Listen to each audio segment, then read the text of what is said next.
আসসালামু আলাইকুম। আমি মোহাম্মদ সাদিদ খান। বর্তমানে অধ্যয়নরত আছি মুগদা মেডিকেল কলেজের ৩য় বর্ষে। তো আজকের এই ভিডিওটা বানানোর মূল উদ্দেশ্যই হচ্ছে তোমাদের দেওয়া এইচএসসি রেজাল্ট এবং আনফরচুনেটলি যাদের এইচএসসি রেজাল্টে জিপিএ 5 আসেনি, তো যারা মেডিকেল প্রিপারেশন নিচ্ছিলা তারা কি এখনও মেডিকেল প্রিপারেশন নিয়ে বা নাকি হচ্ছে তোমরা অন্য কোনো ভার্সিটি অ্যাডমিশন বা অন্য কোনো অ্যাডমিশনের দিকে শিফট করবে সেই ব্যাপার। তো শুরুতে এটা নিয়ে কথা বলার আগে আমি বলে রাখি যে প্রত্যেক বছর তো আমাদের মেডিকেল অ্যাডমিশনের একটি সার্কুলার দেওয়া হয়। তো একদম রিসেন্ট যে সার্কুলার দেওয়া হয়েছিল এইচএসসি 24-এর জন্য, তো সেই সার্কুলারে বলা ছিল যে আমাদের এসএসসি এবং এইচএসসি থেকে দুইটা জিপিএ মিলে আমাদের 50-50 100 মার্ক থাকবে এবং আমাদের মেডিকেল অ্যাডমিশন টেস্ট যেটা হয় সেটা হচ্ছে 100 মার্কের হবে। এখন যদি তোমাদের আমি একটি বেসিক ক্যালকুলেশন দিই, সেটা হচ্ছে এই 50 মার্কস আমাদের 200 মার্কের মেডিকেল অ্যাডমিশন টেস্টে কীভাবে কাউন্ট করা হবে। এসএসসির জন্য 50 মার্কস অ্যান্ড এইচএসসির জন্য 50 মার্কস। এসএসসির জন্য 50 মার্কস হচ্ছে আমাদের যেই জিপিএটা পাবো সেটা আমরা 10 দিয়ে গুণ দিব, এবং এইচএসসির ক্ষেত্রেও সেম, যেই জিপিএটা আসবে সেটা হচ্ছে 10 দিয়ে গুণ দিয়ে 50-50 100 মার্কস কাউন্ট করা হবে। এখন আনফর্চুনেটলি যাদের জিপিএ 5 আসেনি, তো তারা কিভাবে কাউন্ট করবে যে তোমাদের কত মার্কস কাটা যাবে এই জিপিএর জন্য, সেটা আমি বলে একটা এক্সাম্পল দিয়ে বুঝাই। যদি ধরি একজনের এইচএসসির 4.7 এসেছে, সো 5 থেকে 4.7 আমার এখানে কম যাচ্ছে হচ্ছে 0.3। এখন 0.3কে যদি আমরা 10 দিয়ে গুণ দিই সেটা চলে আসে হচ্ছে 3 মার্কস। তাহলে যদি কারো এসএসসিতে জিপিএ 5 থাকে এবং এইচএসসিতে যদি জিপিএ 5 না থেকে 4.7 আসে, তো সেই ক্ষেত্রে তোমরা এইভাবে তোমাদের মার্ক কতটুকু কাটা যাবে সেটা হচ্ছে ক্যালকুলেশন করতে পারো। যেই ডিস্টেন্সটা থাকবে মার্কে সেটা হচ্ছে তোমরা 10 দিয়ে গুণ করে তোমাদের কত মার্ক কাটা যাবে এটা তোমরা ক্যালকুলেট করতে পারো। এখন আমি বলি, অনেকেই ভাবছো যে জিপিএ 5 আসেনি, তারপরেও কি তারা মেডিকেল অ্যাডমিশনের প্রিপারেশনের জন্য কন্টিনিউ করবে? এই ব্যাপারে কথা যদি বলি তাহলে আসলে দেখো, তোমার যদি প্রিপারেশনটা সলিড থাকে এবং তুমি যদি দেখো ক্যালকুলেট করে তোমার এই মার্ক কাটা যাবে সেটাও যদি মোটামুটি 8 থেকে 10-এর নিচে হয়, তাহলে আমি এখনও বলবো যে তোমার মেডিকেল অ্যাডমিশন প্রিপারেশন তোমার নেওয়া উচিত। এবং এটার সাথে একটা ফ্যাক্টর আছে, সেটা হচ্ছে তোমার প্রিপারেশন যদি সলিড থাকে। দেখো, তোমার প্রিপারেশন সলিড থাকলে এরকম অনেকেই আমি এক্সাম্পল দিতে পারবো যারা হচ্ছে 8 মার্ক 10 মার্ক কেটে মোটামুটি একটা ভালো পজিশন ক্যারি করে মেডিকেল অ্যাডমিশনের চান্স পেয়েছে। আমি আমার সেশনে হচ্ছে 8 মার্ক কাটা যাওয়ার পরও আলহামদুলিল্লাহ আমি ঢাকার মধ্যে চান্স পেয়েছি। আমার পজিশন 1000-এর মধ্যে ছিল।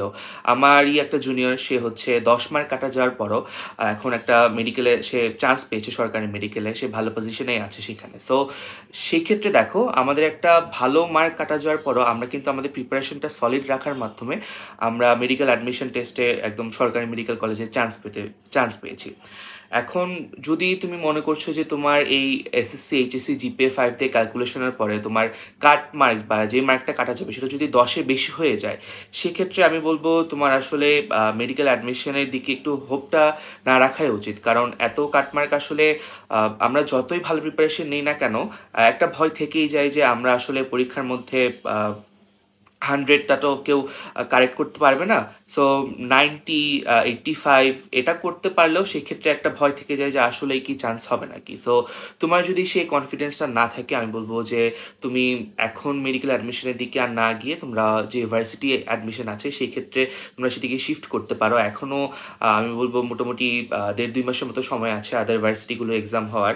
সো তুমি যেহেতু এতদিন মেডিকেল অ্যাডমিশনের জন্য পড়েছো, তোমার সেই পড়াটা আছে, এখন শুধু তুমি অন্য ডিরেকশনে গিয়ে তোমার পড়াটা আবার কন্টিনিউ করা লাগবে। এবং যাদের মোটামুটি 8 বা 10-এর কম জিপিএর জন্য মার্ক কাটা যাবে, তাদের বলবো তোমার যদি কনফিডেন্স থাকে তুমি এখনও সেই মেডিকেল অ্যাডমিশনের জন্য কন্টিনিউ করো, তুমি সেই প্রিপারেশনটাকে আরও সলিড করো, যেহেতু তোমার একটু মার্ক কাটা যাবে নর্মাল মার্কের চেয়ে।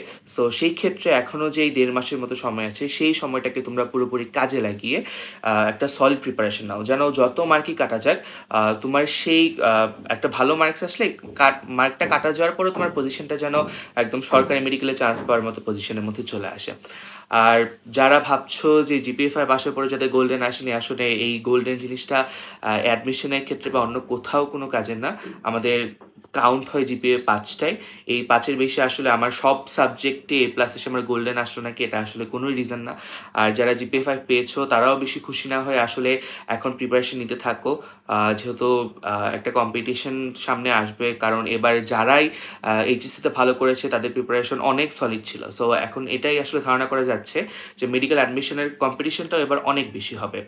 আর যারা মার্ক কাটা গিয়েছে তারাও টেনশন না করে পড়াশোনা করতে থাকো, দেখবে আসলে এবার কম্পিটিশনটা যেহেতু জিপিএ 5 পাওয়ার যে নাম্বারটা সেটা যেহেতু একটু কমে গিয়েছে, সো তোমাদের এত ভয় পাওয়ার কিছু নেই যে অনেকে হয়তো জিপিএ 5 পেয়েছে তো তোমরা পাওনি, সো সেই ক্ষেত্রে তোমরা অনেক ড্রব্যাকে চলে গিয়েছো, এরকম না ব্যাপারটা। যেহেতু জিপিএ 5-এর নাম্বারটাই আসলে কম এসেছে, টোটাল নাম্বার অফ স্টুডেন্টসই কম সেখানে, তো সেক্ষেত্রে তোমাদের এখনও সেই সুযোগটা আছে তোমাদের প্রিপারেশনটাকে আরও সলিড করে তোমরা মেডিকেল অ্যাডমিশনে একটা ভালো রেজাল্ট আনার। এখন এই ক্ষেত্রে এখন সবচেয়ে ইম্পর্টেন্ট ফ্যাক্ট হচ্ছে এই এইচএসসি রেজাল্টটাকে তোমাদের সাইডে রেখে তোমার হাতে এখন যেটা আছে সেটা হচ্ছে অ্যাডমিশনের প্রিপারেশনটা।